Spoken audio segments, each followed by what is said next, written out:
Hey, welcome to another episode of GeekOutdoors.com. As you can probably tell, there won't be a live episode this week, but the geeky news must still go on.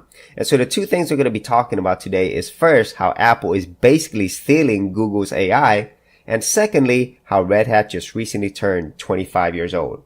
And so back in 1994, Steve Jobs gave an interview of how Apple got started. And one of the most famous and often controversial lines is how he was saying, "Good artists copy, great artists steal." And that line itself also is controversial because it's unclear of whether or not that came from Pablo Picasso. Now, the thing I got out of that was that Steve Jobs was basically saying, take the greatest ideas from people who already done it. The great artists of the world who came up with these ideas. And that's basically what Apple has been doing for years now, where they're really not normally the originators of these great ideas. They're normally the ones who take those ideas and either adapt it to their existing services and products, or they actually make it better. And if not any of those things, they're usually the best when it comes to marketing these great ideas. And that's exactly what they just did recently whenever they were able to take the former head of Google's search and artificial intelligence, John Giannandrea, who abruptly just moved over to Apple from Google. And there's really little argument that Google is the best when it comes to artificial intelligence. Now, this is a move that Apple needed to do because even though Apple is definitely the most successful technology company in the world when it comes to the amount of money that they make and that their valuation, they're really not known for, pushing the envelope when it comes to technology. And so if you think about a lot of the artificial intelligence or search services that you use, Apple is normally not the first name. Normally, when you are looking for something or you're needing answers, you're normally going to use either Google Search or Google Assistant or Amazon's Alexa. And so Apple, with their Siri, service, and much like Microsoft's Cortana service, their AI is not there yet. But I would say out of all the companies, Apple's artificial intelligence is probably at the bottom. Okay. For the simple fact that, Apple, they're really focused on their own products and services. And I think if you had to be in general, compare the amount of data that they collect, they don't collect quite as much data as these other companies, because once again, they're really tied to their own ecosystem. But that is not going to work for the future. Okay. Now, even though right now Apple is on top, they know that just having their Apple products and services is not enough. They're going to need to expand. And in order to do that, they're going to need to improve their artificial intelligence. Now, this is something that I think that they have already started doing, first with Siri, but secondly with other things, if you look at the whole healthcare industry, where they are going to be sharing more of their data with companies like Google and Facebook, and recently with Apple, where people can access certain information about their health through their Apple Health app. So this is a huge, huge thing because here, some companies are predicting that, this is a $3 trillion industry, and it's probably much, much bigger than that. And so you could see why it is important for any of these technology companies to have access not only to the data, but also have the artificial intelligence and have the data collection methods to actually make this useful for all the people who will be using it. Not only from individual consumers, but also for all these companies and governments that need access to this data. This is something that I think can either be taken in two ways. In one case, it could be seen as an absolute privacy nightmare. But in another case, this is where everything is already at. And this is where everything is continually heading. And so I really think that by Apple doing this, knowing that this is where they need to be, that they stole from the best, okay? Stole from Google. And now obviously John will be able to bring a lot of his many years of expertise and all the work he's done, but there's definitely trade secrets that he will not be able to share with Apple that he learned at Google. And so I will be interested to see how this pans out in the long term. I think that it's going to definitely help improve Apple's standing in the world of artificial intelligence.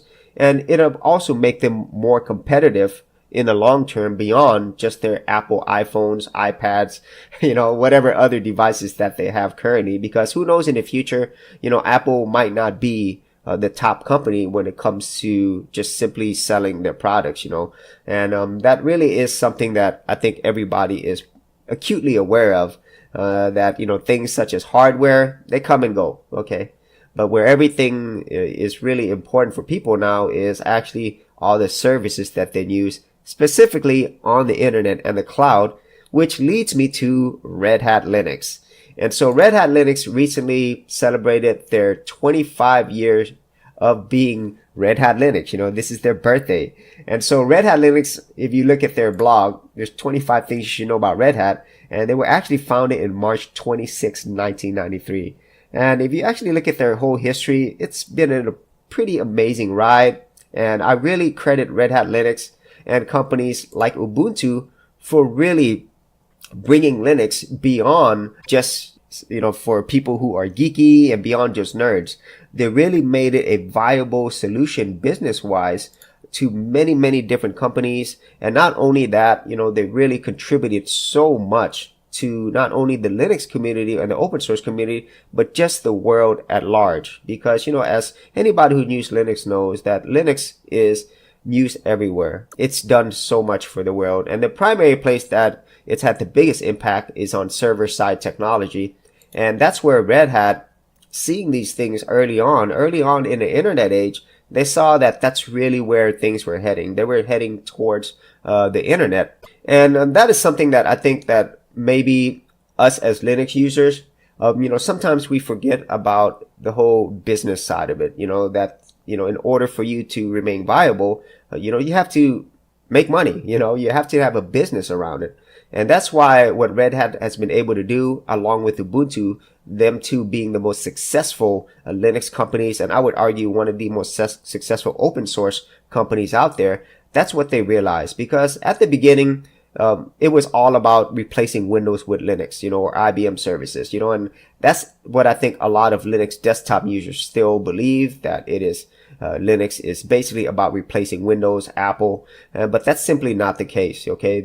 It's more like Linux and the open source technologies. How can you leverage that? How can you use it along with other services that could not be open source in order to not only stay relevant and stay in business, but also to contribute to the community at large? Because as you know, Ubuntu makes a lot of their money through their clients, much like Red Hat does. Like, for example, Ubuntu powers a lot of Amazon Web Services underneath. Okay. They're actually running on Ubuntu servers. And then if you look at Red Hat, they're pretty much everywhere. Okay. I mean, a lot of people rely on Red Hat Linux services. And so a lot of their money, just like Ubuntu, is, dependent upon these clients, big company clients. And, Red Hat has been continually expanding their business. If you actually look at their fiscal year results for 2018, everything's going up. And then if I remember correctly, in 2016, that's when they reported revenues for the first time of $2 billion right there. Now it's actually going to be much bigger than that. It looks like it might be heading towards $3 billion here this year. And then also they have been busy in acquiring companies, and they've been doing this for a while now. And the latest one that they've acquired is Core OS. Okay. And this is a big thing with Red Hat, is that they are the primary source for Linux containers. And so by them getting a hold of Core OS, they're only going to improve their standing in that area and be more competitive. And so by having Core OS, they will be able to take advantage of Kubernetes, the open source container, which was actually created by Google in order to compete against other companies like Docker. Okay. Now, if you're not familiar with what containers are, I mean, this is basically, instead of having full-on virtual machines like this to run your applications, you have these smaller containers that take care of this. And so you're not utilizing a lot of resources. And most importantly, you're able to deploy your applications at scale on a massive, massive level. Okay. And with the internet and everything going on the cloud, this is essential. And it's funny that, if you look at Kubernetes, which is now an open source system, it was started by Google. Okay. And if you look at the whole technology world in general, and I have talked about this before, it's simply not an open source or proprietary world. It is a shared community. And that's one thing that Red Hat realized, and many other successful companies. Ubuntu realized that. And I think, Red Hat has really paved the way, showing that not only Linux is a viable thing, but also the whole idea of open source platform and how you could work with many other companies and services in order to, have the success that they've had. And once again, they do give back to the community. And so, that's really something that I really admire. It inspires me to do a lot of what I do, because I really feel that Linux, as an operating system and all the open source tools, I believe that is something that should be shared and worked with proprietary tools. They've done so much, and they will continue providing a lot of great ideas, providing a lot of great services to the world at large. And so I just do want to say happy birthday to Red Hat for 25 years.